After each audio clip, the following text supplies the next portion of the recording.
Test microphone. Test microphone. Test microphone.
Assalamu alaikum.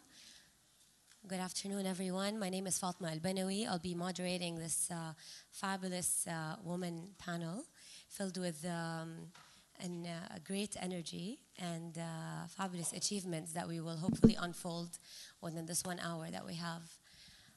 I'd like to introduce Mona Shahab, Lina Al-Ma'ina, and Masha'al Al-Shamamri. And I think I would like to go in directly with our panel and ask each one of them to maybe take a minute to introduce herself to our audience.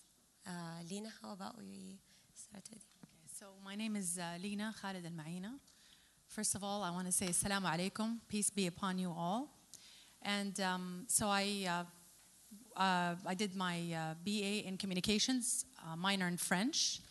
And then I played basketball for actually 3 years as a non-professional athlete. I was captain of my team. And then I transformed this team to a social entrepreneurship initiative. And I started Jeddah United Sports Company.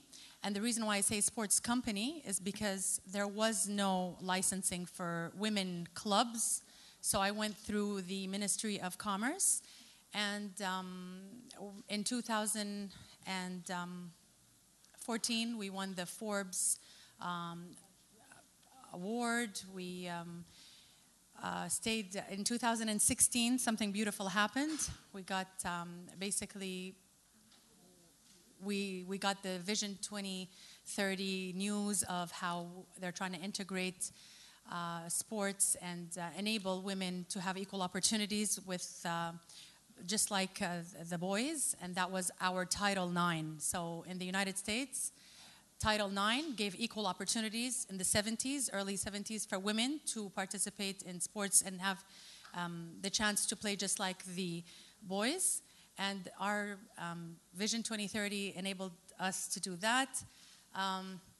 The same year, at the end of the year of 2016, I joined the Shura Council. I was appointed by King Salman to be a member of the Shura Council. And the Shura Council, for those of you who don't know, is the parliament or the Saudi version of the French parliament. Thank you. Lovely. Thank you, Lina. Mona, tell us a bit more. So I have something to start with. Excuse my pronunciation, but I'm going to try very hard. C'est un honneur et un plaisir d'être de retour dans ma ville préférée pour courir. Je vis pour courir et escalader les montagnes. Et au nom de tous les coureurs du dimanche, je tiens à remercier les gens et la vie de Paris pour nous avoir apporté tout le soutien, la motivation et l'amour que nous ont poussés à devenir des marathoniens de Paris. Et c'est à peu près tous les Français que je connais à présent. Vraiment, désolée.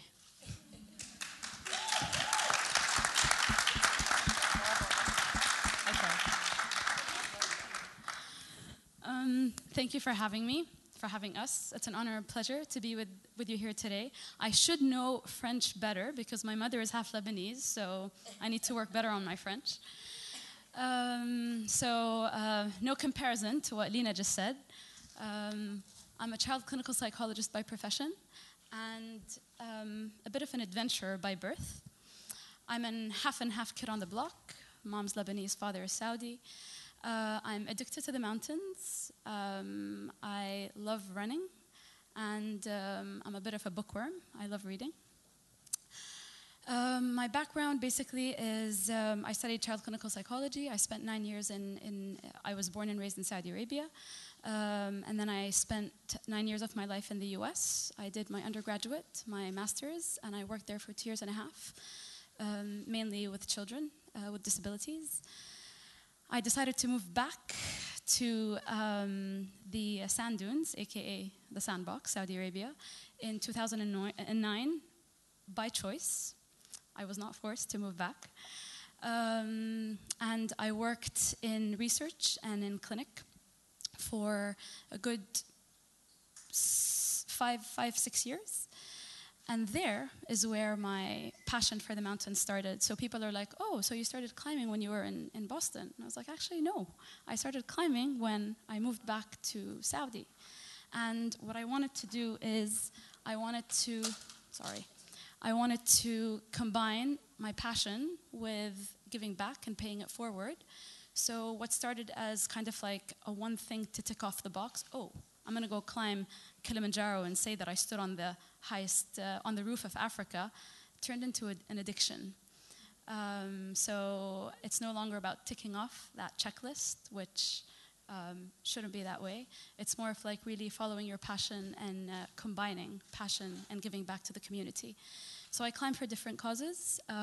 Two of them closest to my heart are climbing for cancer and climbing to give refugee children a chance to go back to school, so for education as well. And my passion for fitness also led us to we founded a very small grassroots initiative called the Empowerment Hub, which basically focuses on fitness and health in youth and women in Saudi back in 2014. And this was way before, the hype of sports and the focus on sports started. So that was kind of like nice and humbling in a way. And last but not least, I'm currently focusing on my PhD that focuses on trauma in refugees. I'm based in the Netherlands. And the hope is basically to go back to the region and really focus on trauma-focused intervention, not only in Saudi, obviously, but in the Middle East with everything that's happening. So that's about it. Thank you, Mona, and thanks for the French bit. I tried. Good afternoon, everyone. So my name is Mshal Shmemri. I am an aerospace engineer and the first aerospace engineer in the GCC. Specifically, my specialty is in rockets. I started when I was about 6 years old. While I was born in the US and raised in the US, one day my mom decided to take me to the deserts in Saudi Arabia at night, luckily. And while there, I looked up in the sky and I saw a high density of stars. And that became my mission in life, is to understand what these stars were made out of, why they're up there.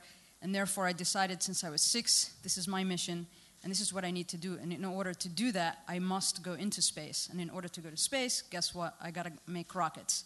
So it stuck. Since then, I have this immense love for rockets. Like if any of you love a human being or wife or husband or child, take that, multiply that by 10, and this is the love I have for rockets. And mind you, it's an object. Yeah. So it's a passion that sometimes even when I get angry at it, I cannot really let it go. So in any case, so as a result of my passion for science and for space, I did robotics in high school. I participated in first robotics competition. I did battle bots. Then in college, obviously, I majored in aerospace engineering, which is 2 types of engineering in one, aeronautical and astronautical. Aeronautical is anything that flies in Earth's atmosphere, so airplanes, helicopters, UAVs, you name it, even missiles. And then rockets, obviously, which does both. It flies in Earth's atmosphere and exo-atmospheric, meaning in space. And my specialty and where my heart has always been is in rockets. Some people ask me why, and I always say, well, they're fast, and they get us to space and explore space. So once I finished my bachelor's in aerospace engineering and applied mathematics, then I decided to do my master's, guess what, in aerospace engineering. So when I did my master's in aerospace engineering, I did research for NASA. So NASA basically paid for my research and so I basically paid $0 for my master's, which is awesome, because then I don't have to take out student loans. They paid my tuition and paid me a stipend to do research on nuclear thermal rockets. These are the types of rockets we would use to go to Mars. So they're not destructive rockets. So when I say nuclear, don't worry. It's not to kill people. It's to take us to Mars. So following that, I worked for one of the largest defense contractors in the US for a few years. While there, I worked on 22 different rockets. And then following that, at age 26, because, the level of craziness has to escalate. So I decided to start my own rocket company at age 26. And therefore, because I saw a segment in the market, basically the small satellite market, and I wanted to tap into that because they did not have a dedicated rocket to put these satellites in space. So I said, guess what? I'm starting a rocket company. We're going to manufacture from zero, so design, develop, manufacture rockets to take these satellites into space. And obviously, I went through a lot of struggles and so forth, but we were successful at developing a specific type of rocket called a hybrid rocket. And I don't want to get into the details, but that kind of gives you a synopsis of my field. Fatma, I think I'm going to go sit with the audience because Me I too. don't know. I really don't know. This is really honoring to be amongst you all, three, and of course our lovely audience. I saw this theme now, the desert, right? Because kind of like you all mentioned being part of that environment. And not to say that Jeddah is a desert, because it's not. It's really just a city. By the beach. By the beach, exactly. But when you visit the desert, right? And it leaves that impact on you. And it really did leave a beautiful impact on you all, whether the desert or what's on top of this desert, the skies. Muna and Lina, I know that you are into either fitness, sports, all these like I wouldn't want to say like synonyms. Maybe you would want to correct me. And please do. I want you to tell us, how do you differentiate your association to either fitness or sports or advocacy when it comes to fitness and sports? Is it personal? Do you relate it to the society? Is it a responsibility that you want to, unfold and give back? So how do you work with that, and how did it all start? You mentioned a brief about that, but how do you do that now? Do you want to go? Okay, so I'm into sports management now. I'm a social basketball player. So the last time I played basketball in Al Johara, which was the first time for women to play in supposedly built for an all-male audience and players, I was so happy because I was able to change stereotypes. It was actually fundraising for breast cancer. So actually my daughter, when she saw me play basketball, she was shocked. She was like, you play basketball? You were scoring, you were running up and down the court. So I think there's this stereotype about the age limit that, oh, you're only supposed to play sports if you're in school or if you're in college, and then it's game over. So I think that was really good because all the women who were playing were 30 plus, and it really did change this thinking of that, oh, that it's, not for you anymore to play. But I have to say, in regards to Muna, I'm really honored, first of all, to be in France, in Paris, with the visit of the Crown Prince. Honestly, we're very excited. We feel the love, we feel the welcoming, honestly, from the French, government, the community, the people. It's definitely there, and I really am sincere when I say that.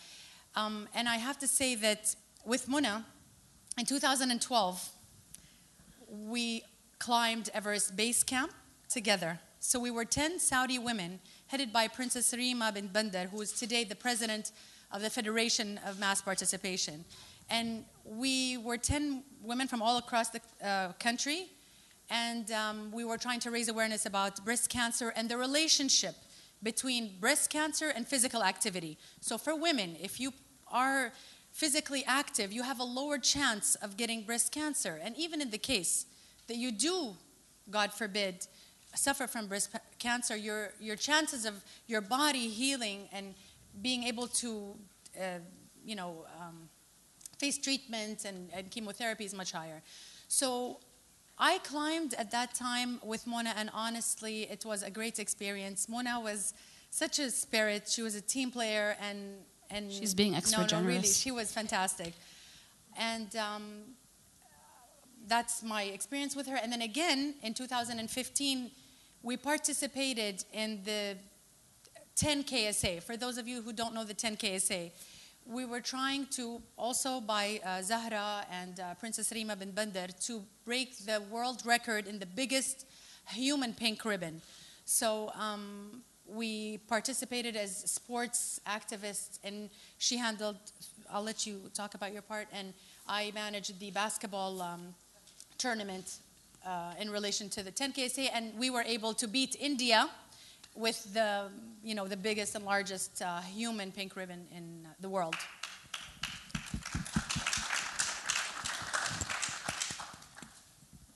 Wow. So yeah, so just to kind of like, I think Lina covered pretty much everything, but a bit just more on a personal level. So I've always been interested in the outdoors. I never really liked being boxed between four walls. I just wanted to be outside. And that kind of like grew with me. I used to play tennis for fun as a child, and my mom used to like hiking, so I used to hike with her in the summers. And that kind of like stayed with me. But as Sha'al said, the craziness always grows, or expands, I should say. And running became, a part of me. It started in Boston. I remember I was walking with a friend by the Charles River. And I looked, I was looking at all the runners by the Charles River running. And I looked at him and I was like, I want to be like that. He's like what? I'm like, I want to wake up early in the morning and run. He's like, let's try, 5:30 p.m. after work tomorrow. I'm like, I have asthma. He's like, that's just an excuse. So what started with a jog, walk, by the third time, we ended up running like a 3-kilometer loop without stopping, and it never ended. And then when I moved back to Saudi, there was a private running group called Riyadh Roadrunners, and there were a lot of members. All of them were most of them were expats. There were Arabs, but there were non-Saudi females.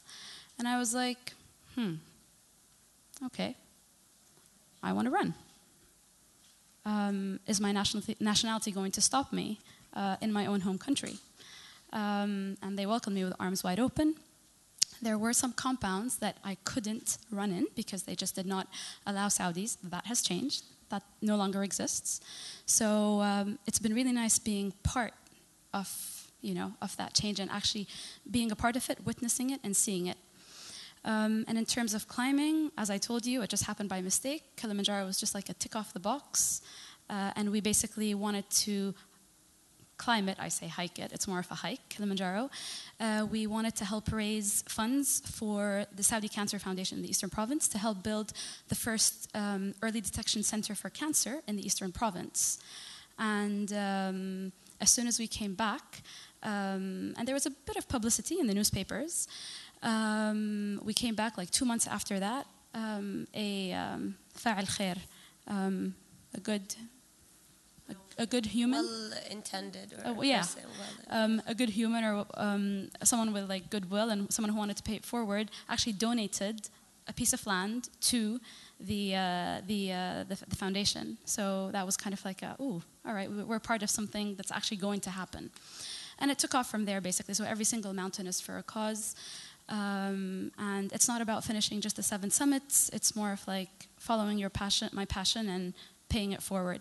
And just as Lina said, we hiked up to Everest Base Camp in 2012, and we were part of 10 KSA, where the Empowerment Hub, which is the grassroots initiative that I mentioned, what we did was we had fitness events that we did outdoors, because one, there aren't that many gyms in Saudi. Things are changing now. And two, the fees are pretty high, so not everyone can afford the fee to go to a gym. So we're like, how can we make this fun? How can we change the concept of fitness and not have it stop at, I have a wedding in 4 months, I need to lose weight. What do I need to do from now until 4 months? Where you end up actually gaining 3 times after the wedding and feeling horrible.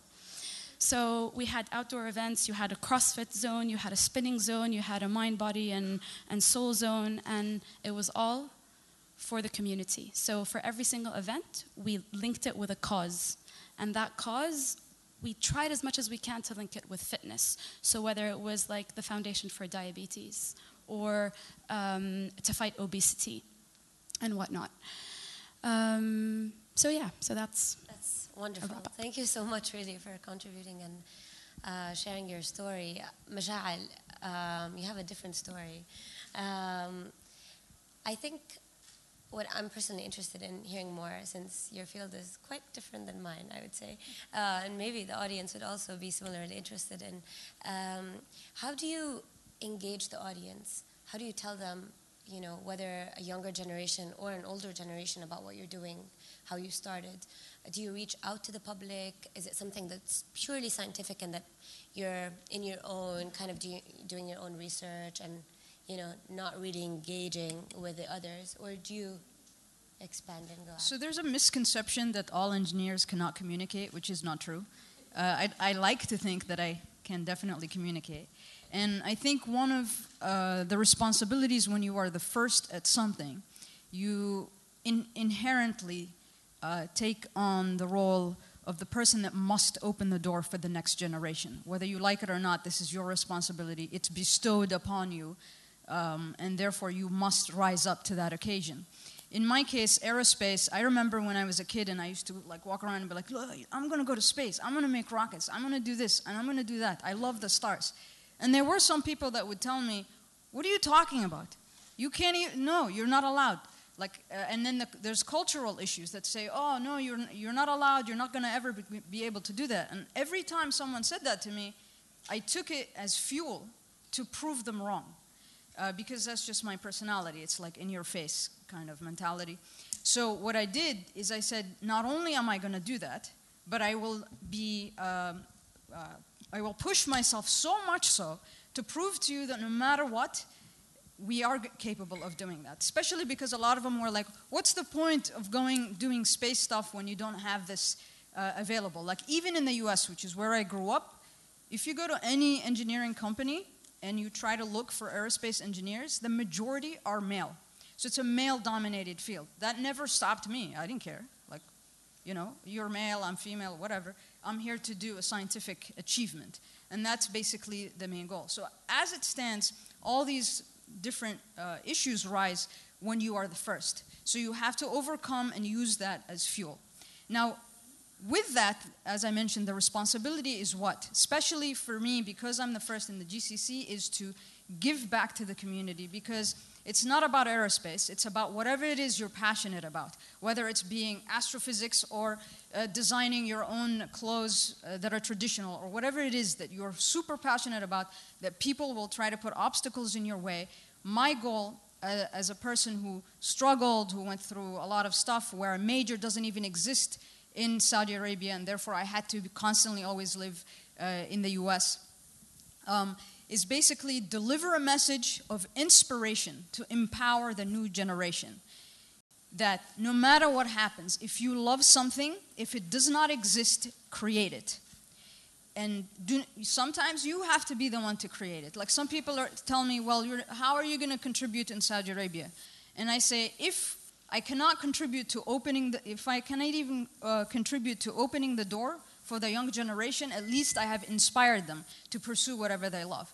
But one of my goals is that even if I don't see a space agency happening in Saudi Arabia and rockets flying and all this stuff, at least I probably will be a significant contributor to opening the door for space to be available in Saudi Arabia. Whether it's today or 10 years from now, I know that I would have left some footprint for the next generation to be able to do that. So that's where the responsibility comes in. And it not only inspires young people, but it inspires even old people. And I use social media mainly to do that. Is it through specific platforms? What are some responses that you get? Maybe? So I usually use Snapchat mainly, and then I convert the videos to YouTube.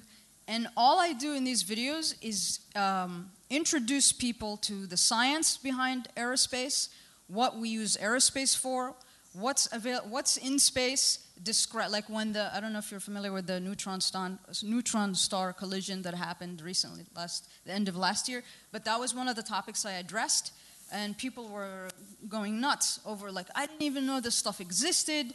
I talk about relativity sometimes, I talk about what types of rockets are there, why are rockets used, why is it important to do research in space, and then I also talk about the struggles as a student, the struggles as an entrepreneur to start a business, the struggles in any business that I have, the struggles to interact with other human beings, with professors and so forth. And people sometimes get this fuel of inspiration. Because a lot of the times they say, oh, every time I look at your videos, I'm inspired and I get this positive energy to pursue forward. And I've also someone reached out to me, which is really awesome. An 80-year-old man reached out to me, which was the best thing ever. He was 80 years old. He went through hoops to try to get to me. And it was through a connection in Ineza, through my uncle, that finally he was able to reach out to me. And all he wanted to tell me was that I am very proud of you. You need to continue no matter what. And we are all proud of you as Saudis, which was really, really touching for me. That's amazing. Wow.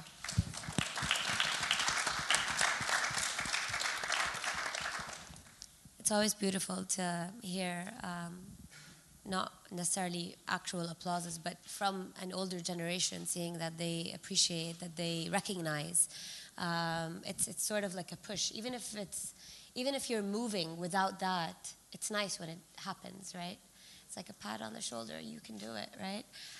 Lina, in 2016, I think you mentioned you joined the Shura Council.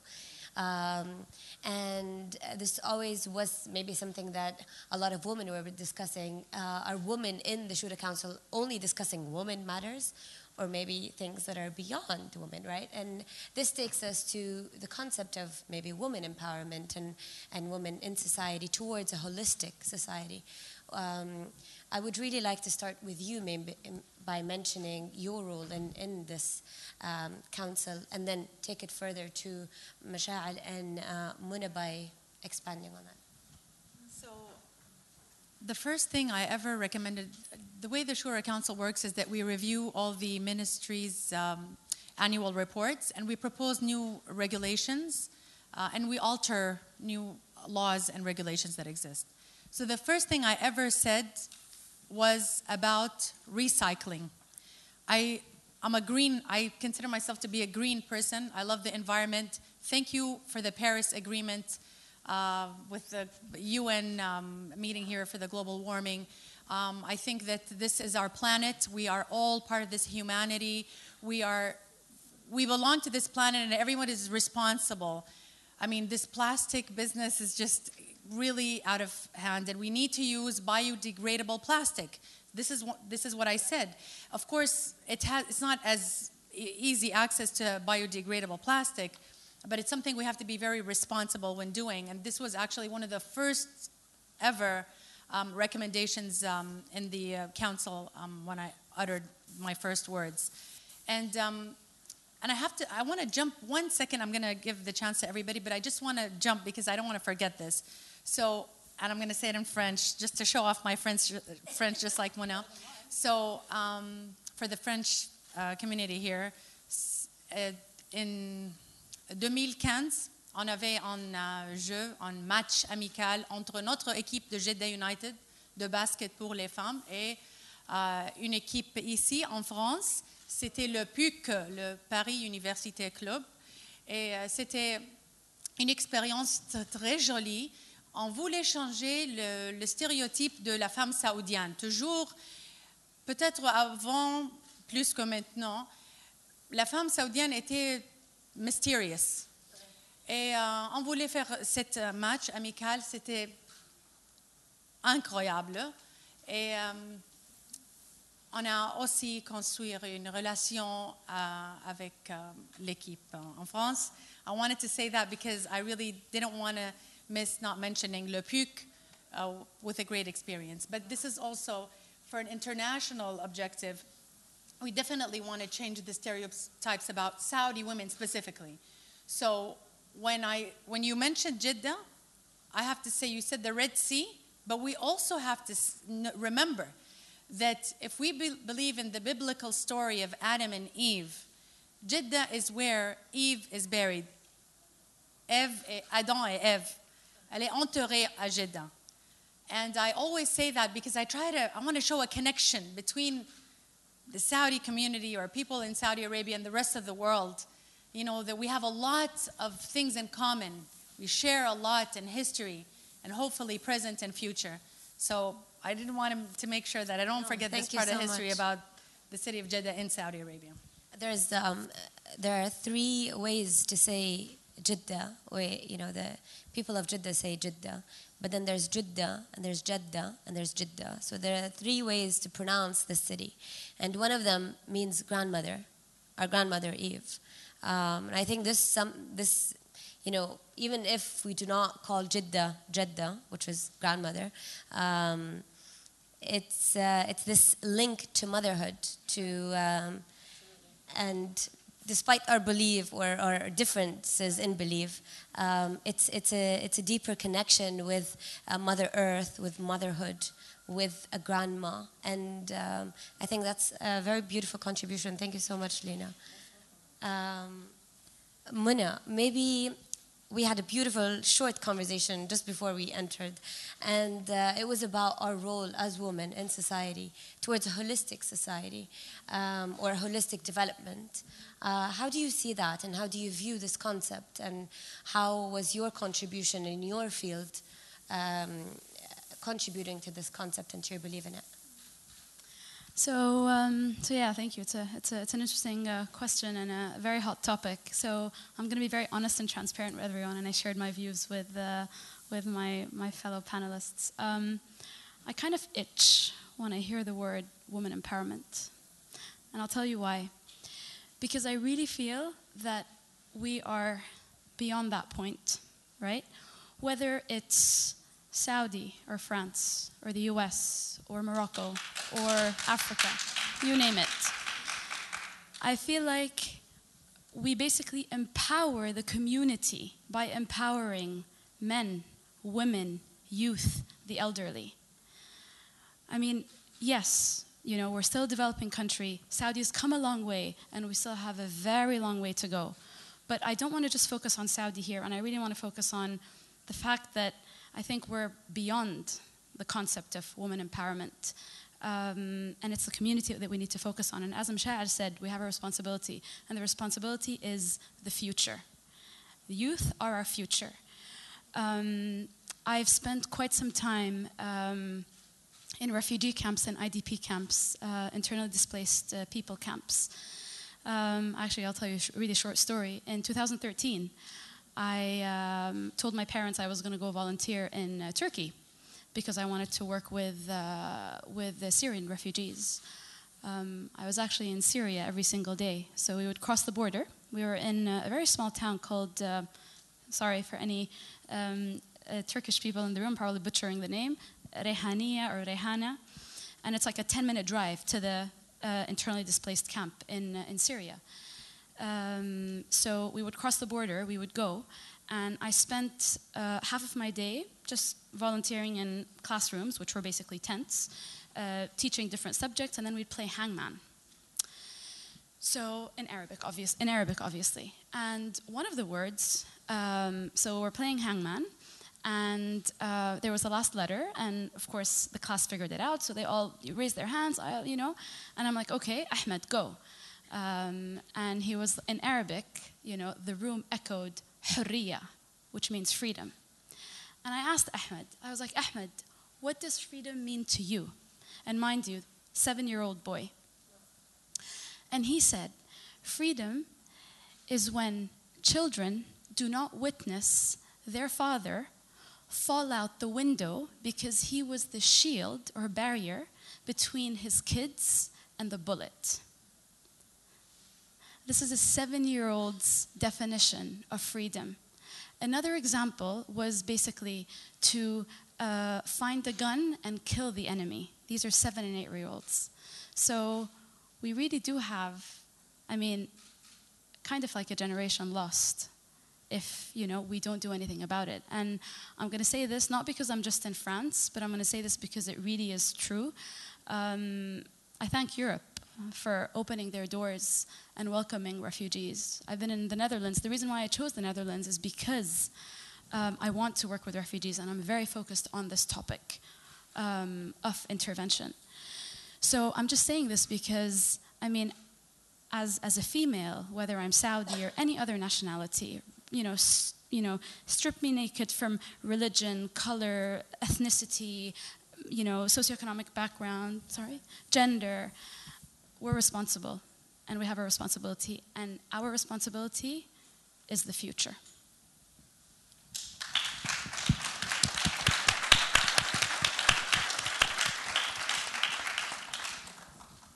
مشاعل. You're, of course, you mentioned that your field is male dominant, that your contribution, whether it was in Saudi or in the States or around the world, you're still a minority by contributing in this field. However, maybe you view this concept such as Mona just mentioned, that she believes we are over or beyond this term women empowerment. How do you view this concept and us being here towards a holistic development, a holistic society? How is your contribution in this field? So, first of all, I agree with you. And I think what we should call it is human empowerment. That encompasses all and everyone, regardless of your ethnicity, gender, economic background, whatever it is. Human empowerment is essential. And I think every human being, whether you're Saudi, American, French, or anything, has a story to tell, and many people can learn from it. And the idea is to share that story. With respect to the fact that I am a minority in every single aspect, so in the U.S., while I'm based, my business was based in the U.S., I started my business in the U.S., and I went to school in the U.S., and everything I did is in the U.S., I am still not blue eyes and blonde hair. So I will always be a minority, even though technically we are considered white as Middle Eastern. So it doesn't matter, you're always looked at as you are not one of us. And then sometimes, so that's not one of us, a woman, and young. So when I was working for I will use this story, if I may, for this big defense contractor, as soon as I graduated with my master's, I worked for this defense contractor, so I was probably around 22 or 23, I don't remember. But when I used to go into what's called technical reviews, which is where you review the technical aspect of your rocket design and so forth, and used to have very senior people in the room, they would immediately dismiss me. This person doesn't know anything, she's probably here just to take notes. I'm like, whatever. You have to have very thick skin if you are a minority. You have to have very thick skin if you are a human being trying to make it, I think. So when I walked into that room and I got these weird looks from these older people and that whatever, and there were people that were my age but male, but were not getting the same looks I was getting. And I was like, okay, I'll show you, no worries. So when it was my turn to present my technical review, and I got up there and I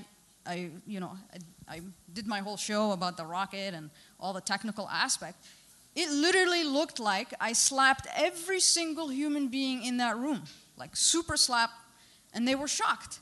And I was like, yeah, this is a lesson to all of you that maybe you shouldn't judge me by the cover that you see. Yes, I'm a woman. Yes, I am young. But I know what I'm talking about. And when I stand up here and discuss my technical aspect, it doesn't matter what I look like. What matters is the merit of what I'm saying and the science behind what I'm saying. And that's really the end of it. And in every field you have that. It doesn't matter if you're male, female, young, old. If you have the science, it doesn't have to be science, but if you have the know-how, the knowledge, the experience, it really doesn't matter what you look like. And that's the message that I try to deliver in most of my presentations and whatever. And sometimes I use this, and maybe some of you may get offended. It really doesn't matter what's in your pants. What matters, what's in your brain. Wise words. Thank you, Mashal. Thank you really for these wise words. I think something we learn is that it's normal to bring about obstacles. Bringing about obstacles and putting them on the table is not a negative thing. We learn through experience, and every mistake we do, whether individually or collectively, is a learning experience. We're only going to become better after that, and if not, maybe the third time and the one after. I would want to maybe conclude, but if you have any final words or something to our audience. Yeah, or before that. Yeah. Yeah, okay. We'd like to open Q&A maybe time with our audience and see if you would have some questions to our panelists. I see a few hands. Awesome. Are there any microphones that we could give to, or maybe we could just use mine and then we have our panelists talk? Yeah. All right, so this is extremely inspiring, and thank you so much for your time and for every single bit of knowledge that you just shared with this room. My question is, seeing this enormous form of transformation that's happening in Saudi Arabia, and seeing as though, excluding Dr. Lina,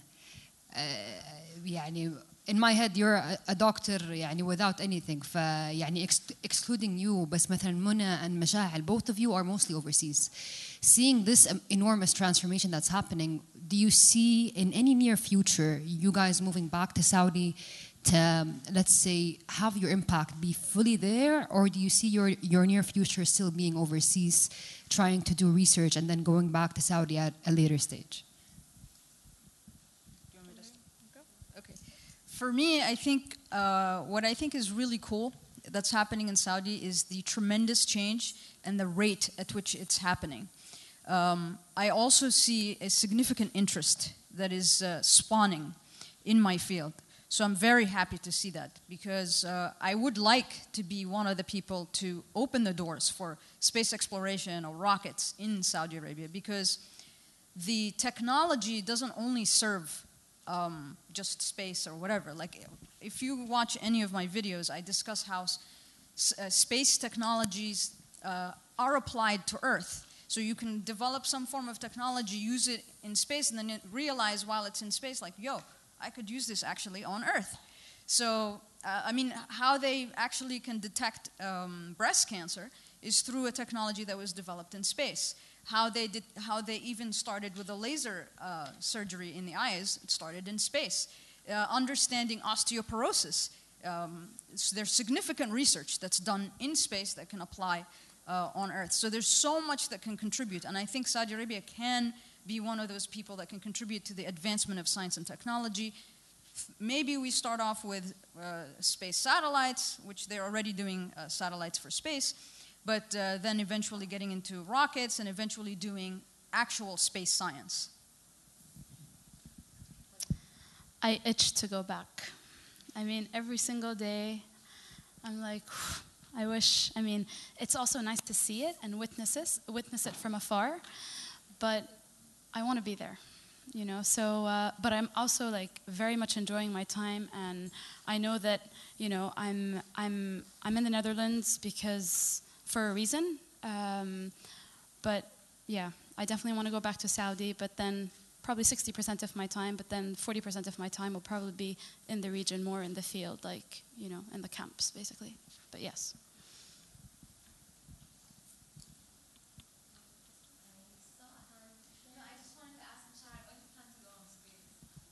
I'm ready now. Any sponsors? Exactly. This is a full panel, yes?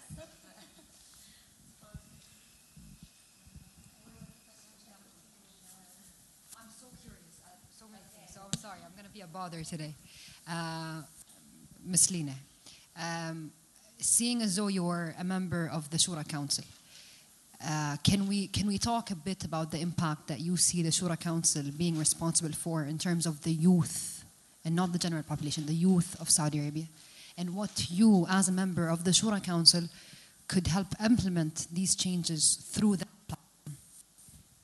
Well, there are several examples. Like, for example, we were fighting in the Shura Council to have PE in government schools. Now, I'm assuming that a lot of us maybe here today were in the private schools. But if you were in a government school in Saudi Arabia, you didn't have that up until September of 2017. So basically, this was a big deal. And this is something we called for in the Shura Council, and alhamdulillah, it was implemented. So these are examples of things that we are doing for the youth. There are so many different initiatives trying to promote Majlis al-Shabab, which is the youth, like a youth council, trying to promote more SMEs, supporting more businesses for startups, there's a lot of different things that we've done in the Shura Council for the youth. Thank you. Oui, I think there's a question. Je voudrais seulement dire que votre question peut être en français si vous voulez, donc pas de souci, oui. Je veux une française ou un français qui demande la question. Maintenant, c'est le temps, le turn of Okay, une ou un français. Parce qu'on a la traduction pour... you mean if I speak English, I need a translator? No? You can... It's okay. Je voulais vous remercier, mesdames, pour vos interventions qui sont magnifiques. En tant que Française, je suis très honorée de vous entendre ici, dans mon pays. Ce que je remarque, vous êtes toutes des natural leaders. Et ce qui me frappe aussi, c'est la façon dont vous exprimez vos objectifs de façon très naturelle. Et ce qui me frappe aussi, et je pense que c'est pour ça que vos objectifs vont réussir, c'est que vous servez des causes qui sont indispensables. Et comme disait Madame tout à l'heure, I think we've gone beyond a point now, and these leadership skills are serving necessities that we are all called to contemplate and to act upon. So thank you very much. Thank you. Thank you. Thank you. Very nice of you.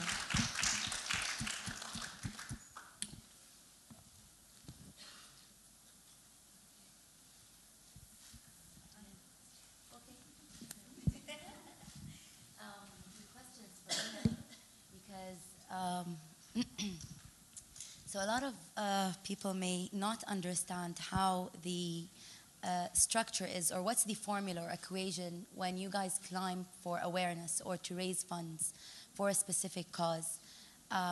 What's the process? Like, how do you raise it? How is that act in itself raising awareness for a specific cause? Because a lot of us that are not, excuse our ignorance of this field, that don't jog, let alone run, know what goes into this whole structure, basically, of the formula itself.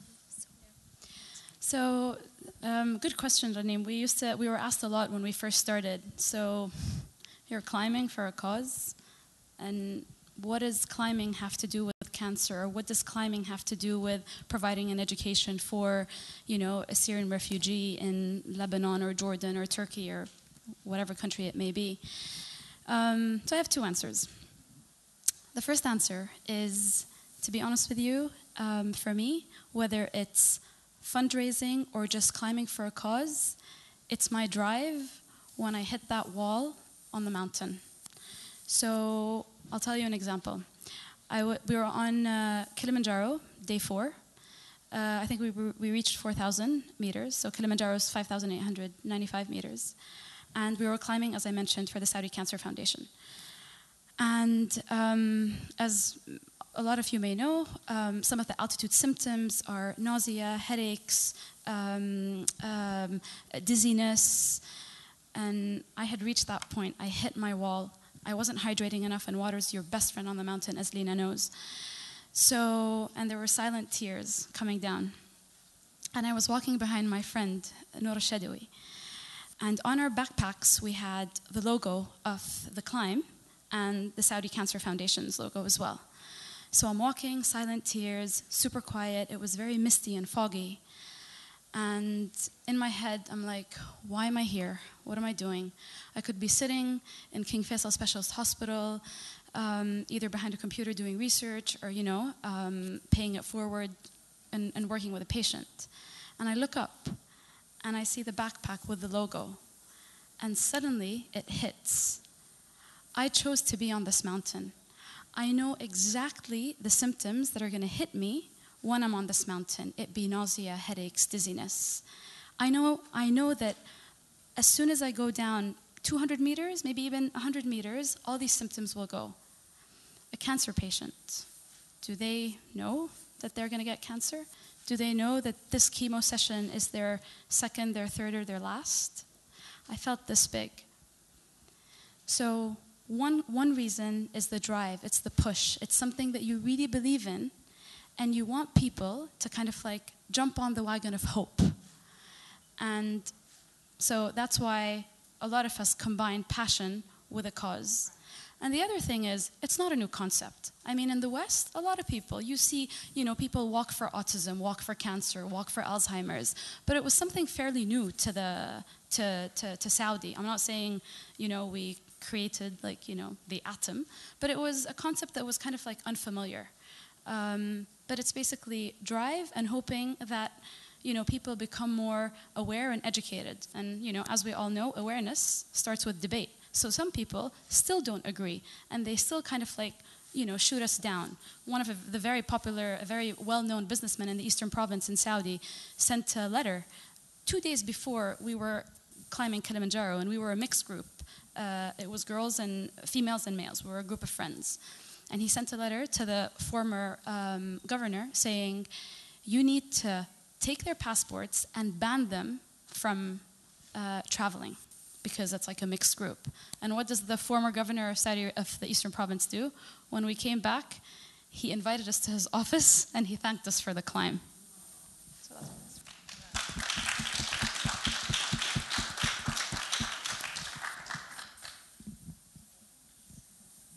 Thank you very much. Oh, okay. Maybe one last question. Okay. 2 last questions. Two in All a right. row. Can I just switch the table around? And can this question be to any non-Saudi today? How much did this talk today change your perspective on Saudi Arabia? And how, let's say, like, if you could summarize it in just a few words, what would you say you benefited the most from today? It is a process. It is. And is the whole extremely transformative day and age of Saudi, is this being portrayed to you guys today? Is the transformation that's happening today in Saudi, is it being portrayed to you guys today?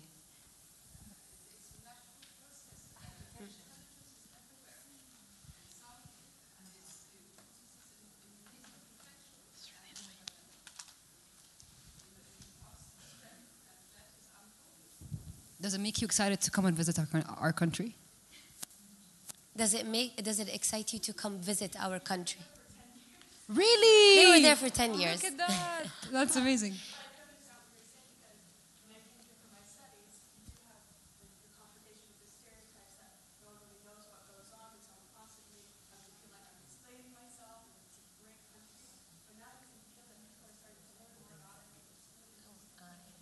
Thank you. We're glad to hear. Yes. We're glad to hear. You had a question? مشاعل. Is there any discussions على introducing aerospace engineering in the kingdom, like educationally? There have been multiple discussions, and every time I have a chance to be in the media or even on my platforms, I constantly reach out to the people who are in power and say, we have to move forward. And I think they've got the message, and there is a movement forward, whether it's in pushing aerospace, but like one thing that I thought was really awesome. Okay. So I have to say this story. I get excited when it's And like we're my excited field. too. So I was reached by the university. I forgot. It's like Al-Ma'adin. No, it's Jamaat. Yeah, Al-Ma'adin. Yeah. Petrol, جامعة البترول. Yeah, exactly. البترول It's in a Petroleum Sharia, University in the Eastern Province. King Fahad, exactly. King I was Fahad, trying to think which king it University of was. Petrol. So King Fahad, a University The of University of Petroleum Eastern- and Minerals. Yeah. And they have an aerospace program. And their aerospace program is more, as I mentioned earlier, aerospace is 2 types of engineering, aeronautical and astronautical. Their main focus is in the aviation section. And my job was to deliver a message to them. And we were discussing women and engineering. And so I asked, is there a movement towards women being in engineering schools? And apparently, what I was surprised is there's several universities in Saudi that have mechanical engineering, electrical engineering, This particular school has the aviation side of aerospace, which is promising. And they've had it for some time, even though they're considered technically young compared to like universities that have hundreds of years of experience in aerospace. And I asked the question, when do you think are you going to integrate the astronautical aspect into your program? And they said soon. They plan to have it soon, and apparently other universities, like Jamiat al-Faisal and so forth, seem to have a very significant interest in expanding their engineering department to include, first of all, to include more women, and then two, to include aerospace and other engineering disciplines that are not there yet today. So that's very promising, which shows a sign that the country is moving towards STEM. I mean, they had STEM since before, but now they're pushing even further within the STEM field. Thank you. Thank you. Thank you very much for your attention.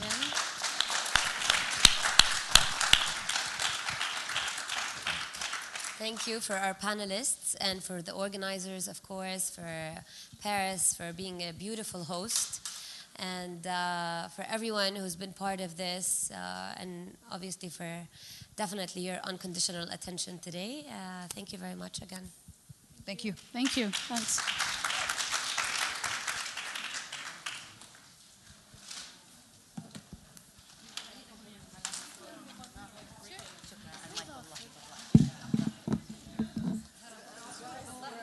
Wow, wow, wow, wow.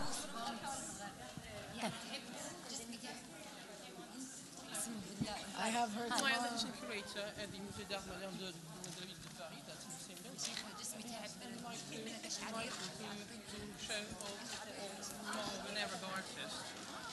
Which happens right now.